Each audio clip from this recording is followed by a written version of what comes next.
Good day, everyone, and welcome to another epic episode. I welcome you to join me as we'll be talking about a very interesting topic. The Ithala Bank has a court case. It is getting liquidated. By who? We are about to expose this. Please stick around as we uncover some hidden agendas, especially the attack on the black-owned bank. Huh? What is happening? South African. No, definitely, Voyo. I will give you one example. In Ngwavuma, there's only one bank in Ngwavuma, and that bank is Ithala, Voyo. So what is happening as we speak to the people of Ngwavuma now? That says that somebody, the authorities, up there, I don't know, they taking people for granted. And it's so much unfortunate that in nowadays, it's 2025 now, 30 years after democracy, this is supposed to be a black bank. You know what I'm saying? So, and really to be treated like this, it says that somewhere, somehow, nobody cares. As long as, they get their salaries at the end of the day, nobody cares. And unfortunately, it says that black men, you are alone, because these are black people that are banking with each other. If it was a white bank, if it was, there were a lot of white people that are banking with this bank, with this bank, each other. Vuyo, I'm telling you now, the institutions like your AfriForum will be up in arms as we speak. But now, because it's black people, it's just so unbecoming, really. To build internal state capacity to deliver the services that are supposed to be delivered by a government. Government must build a road, because it must not only build a road, it must maintain it. Government must provide quality education. Government must be able to cut the grass in all the parks. All those low-hanging fruits, you cannot deliver them to the private sector. And what becomes the state role in the creation of big business? Proper business, innovative business. Not chance takers who are busy asking, for small favors in exchange of bribes. Proper business. Black people can't participate in innovative businesses for a very simple reason. Because you don't have a bank of your own.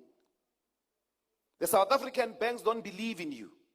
They don't believe in black talent. They'll never give you enough money to be able to become a captain of industry. There's nothing we can do until we have a bank of our own. So step number one, we need a bank. And that bank must become a state bank. That is going to waste money on you, like the apartheid government did on Afrikaners.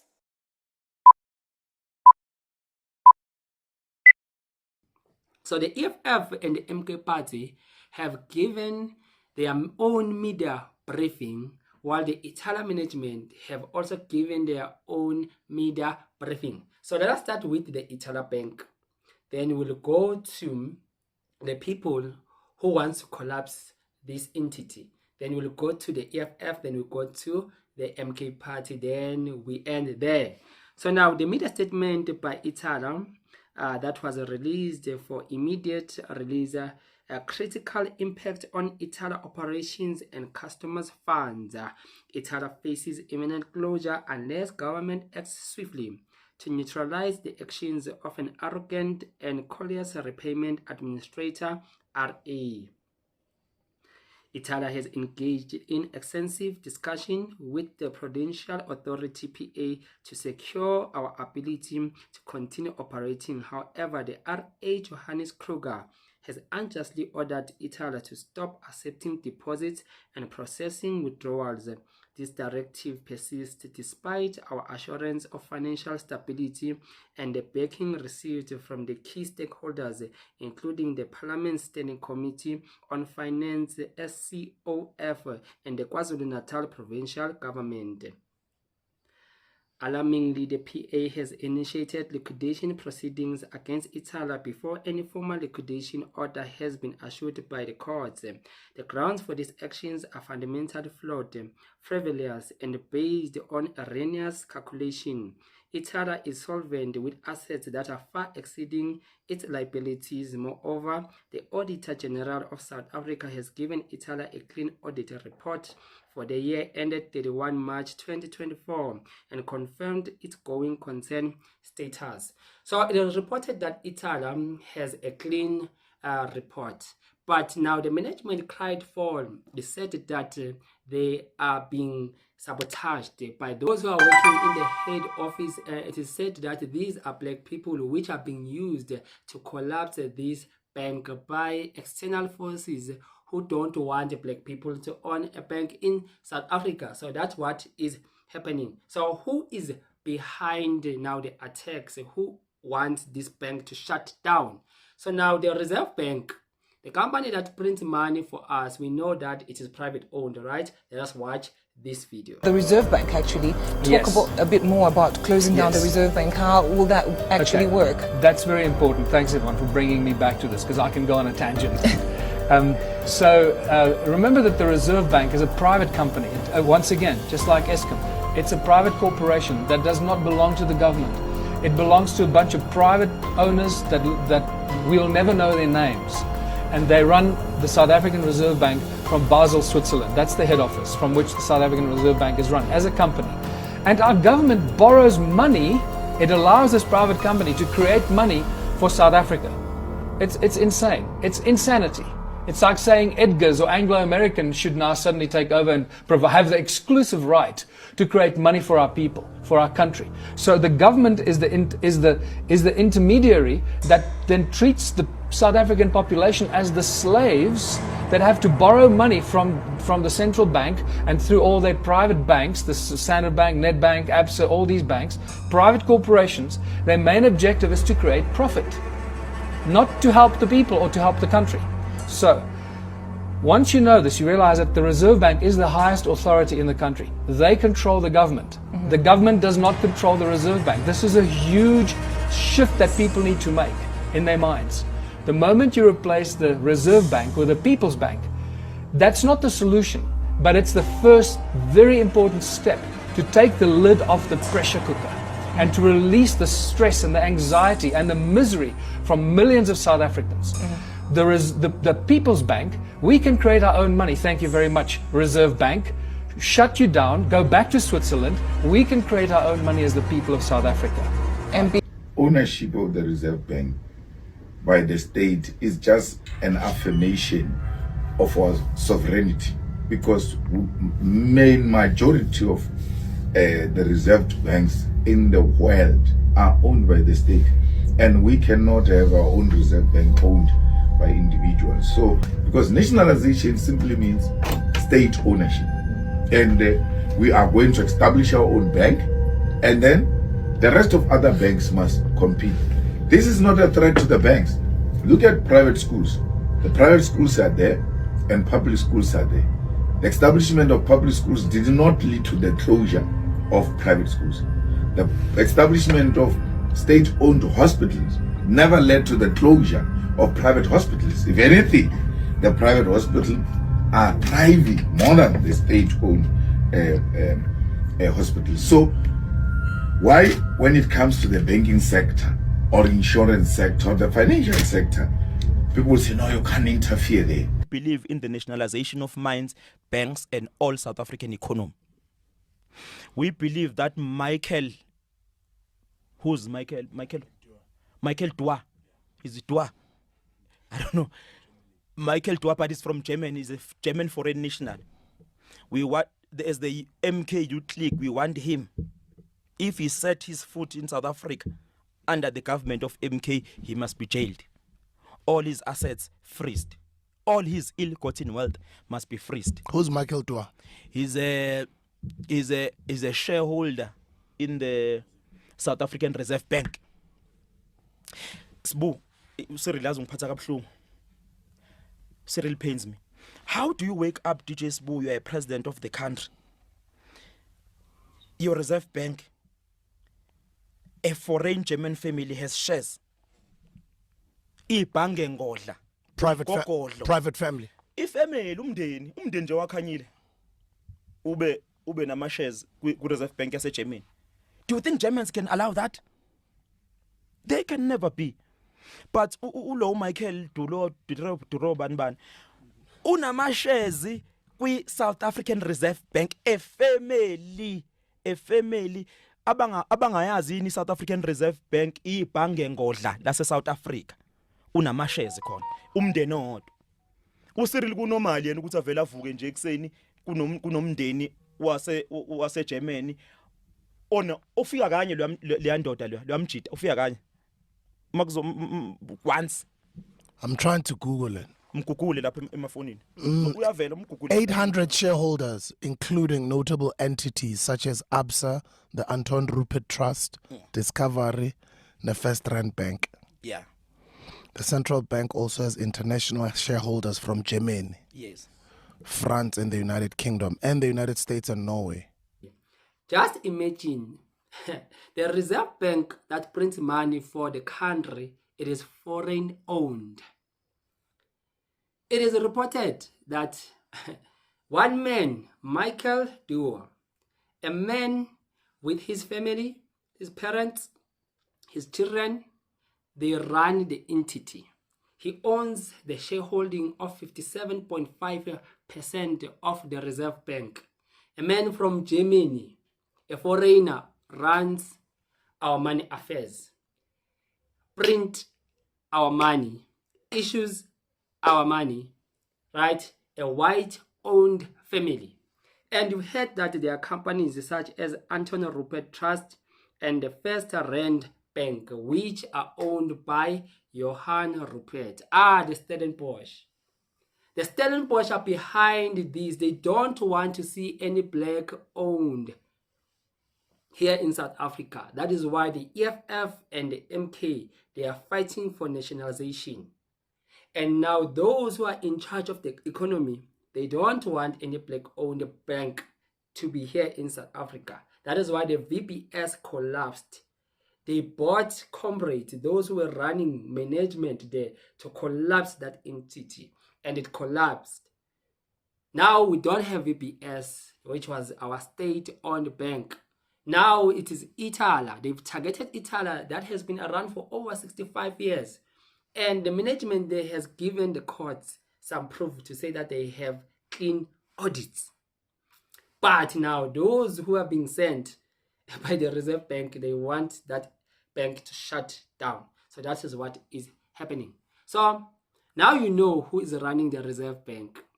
Now you know that guys like Michael Duo and Johann Rupert, which are the ones who have monopolized corporate in South Africa, they are behind this. So what did the EFF say? Because on their X platform, they issued a statement, and then the media statement that reads as follows.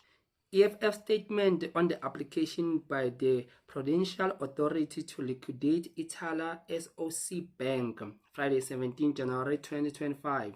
The Economic Freedom Fighters EFF strongly condemns the decision of the South African Reserve Bank, SARB, Prudential Authority, PA, to apply for the liquidation of Ithala SOC. The EFF further condemns the failure of the National Treasury to step in and support Ithala SOC Limited in obtaining a banking license, thereby allowing its liquidation. South African banking sector remains dominated by white people who control more than 90% of banking assets. This concentration of control has been one of the greatest stumbling blocks to the transformation of South Africa's economy. While the banks exercise unfiltered control over the lives of black people, they play an active role in preventing any form of economic transformation and black ownership. That is why the EFF is calling for nationalization, and we know that the Reserve Bank has refused to give Ithala Bank license because they say they do not qualify to be like FNB, ABSA, Standard Bank, and Capitec, which all these 5 assets have been owned by them, the white monopoly capital, because they understand that this is the backbone of what formulates the country's economy. Let us hear what the MK Party had to say on their media statement. 17 January 2025, the silent assassin of an African-led financial institution. The Umkhonto weSizwe Party, MK Party, is outraged, deeply alarmed by the unfolding sabotage of Ithala Bank by the South African Reserve Bank and its agents. This latest development, yet another glaring example of the systematic targeting and destruction of African-led financial institutes. Ithala Bank, an institution deeply rooted in serving the most marginalized communities of KwaZulu-Natal, now faces liquidation under the guise of regulatory enforcement despite being financially solvent and endorsed by reputable auditors. It is not coincidence that Ithala joins the growing list of African-run financial institutes such as African Bank and VPS Mutual Bank, which have been brought to their knees under the dubious circumstances. The SAP and its Prudential Authority appear to operate as instruments of economic oppression, deliberately dismantling the pillars of African economic empowerment under the pretext of compliance. So now when I'm listening to these letters, I hear the same arguments that the MK Party and the EFF are making. And they are saying that urging the Minister of Finance to bail this bank out. But we know how the government responded to the VPS, and VPS today is no more. Do you see them bailing the Ithala Bank out? I don't think that is possible because the ANC, as the governing party, it is silent. President Cyril Ramaphosa, he is silent. So I don't see them bailing this Ithala. But the EFF and the MK Party have promised that they will bring this thing to Parliament and they will support what the Ithala Bank in court, right? So at least we have now a voice as black people. We must give credit to these political parties. We are being represented, right? Because the DA supports the Reserve Bank because they know that they are benefiting and it is white owned, right? So let's just pass the DA. Now the problem starts here. Kamulondlela had something to say about this. You can tell of this picture, you see that there are cartoons that he has given there, and there are some open doors on the cartoons, right? You see them. So now he wrote something interesting on his X platform. Says that the clock at SA Reserve Bank and Daga Prudential Authority knocking on Ithala's door to finish them off. We said it as at Umkhonto weSizwe that we need to nationalize the Reserve Bank and separate the Prudential Authority to ensure its independence. There you go. So the only thing I find challenging about this nationalization is how sure are we that this time we'll do things right? You remember what happened to the VPS Bank, right? The comrades collapsed the bank. The comrades have collapsed the SAA. The comrades collapsed Transnet. Comrades collapsed DNL. Comrades collapsed Eskom. Do you think if we can have a bank, the comrades will not collapse the bank? They did with the VPS. So the MK Party and the EFF, they need to tell us their strategy on how will they keep that bank not to collapse and to have corruption. Because government and politicians, they will collapse this and they will just see the end of this. And let alone the powers that have monopolized business in South Africa, they will fight this to the core. They will not allow this to happen. Rather, what they will do, they can give rather bribe politicians and give them a lot of money, because money, it is what they have. They can bribe these politicians so that they can deceive and sing without implementing this until we die, all of us, until this generation passes. Because now what is happening, South Africa, it is a private business. That is what you must understand. And you and I, we are a property of some white people in London, in the UK, in United States, in Germany. They own us. They print money for us.